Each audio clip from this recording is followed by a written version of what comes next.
વડાપ્રધાન નરેન્દ્ર મોદી 2 દિવસીય ગુજરાતના પ્રવાસે છે। આ દરમિયાન તેમને અનેક રેલ પરિયોજનાઓનો આરંભ અને લોકાર્પણ કરાવ્યું। આ પ્રસંગે વડાપ્રધાને વિડીયો કોન્ફરન્સના માધ્યમથી વલસાડ દાહોદ ટ્રેનને લીલી ઝંડી પણ આપી।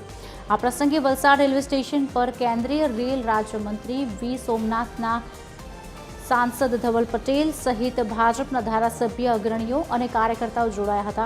उल्लेखनीय है कि दाहोद थी मोटी संख्या में लोग रोजगारी अर्थे वलसाड वापी और आसपासना विस्तार में वस्या है, जेओने वतन जवा अत्यार सुधी बस के अन्य खानगी वाहनों में जवुं पड़तुं हतुं, जेमां अनेक वखत जग्या पण मळती न हती और रिजर्वेशन पण मळतुं न हतुं। जो कि हवे वलसाड दाहोद ट्रेन शुरू थवाथी वलसाडथी दाहोद रोजगारी अर्थे अवर जवर करता हजारों लोकोने तेनो फायदो थशे। आ दाहोद वलसाड ट्रेन है ये कोरोना समय पर बंद करवामां आवी हती।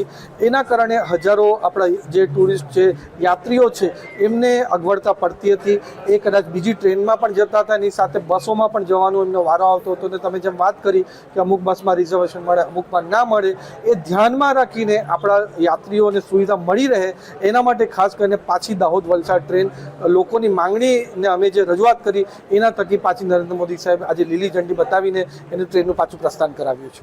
बुलेट ट्रेन अभी आपका क्या क्या आता है, सभी गुजरात के आता है। गुजरात छोड़ को कुछ भी काम करने का किसी भी हमको भी नहीं होता है। इसलिए बड़ा बड़ा नेता मोदी जी का ये राष्ट्र स्टेट है, अमित शाह जी का स्टेट है, सबका भी स्टेट है। इससे बड़ा सरदार पटेल का एक चिंता भी है, सरदार पटेल का एक दूरदृष्टि संदेश भी था। इसलिए बुलेट ट्रेन भी आता है। वंदे भारत ट्रेन अभी स्लीपर आ रही, वो बेंगलोर में 50 ट्रेन अभी रेडी हो रही।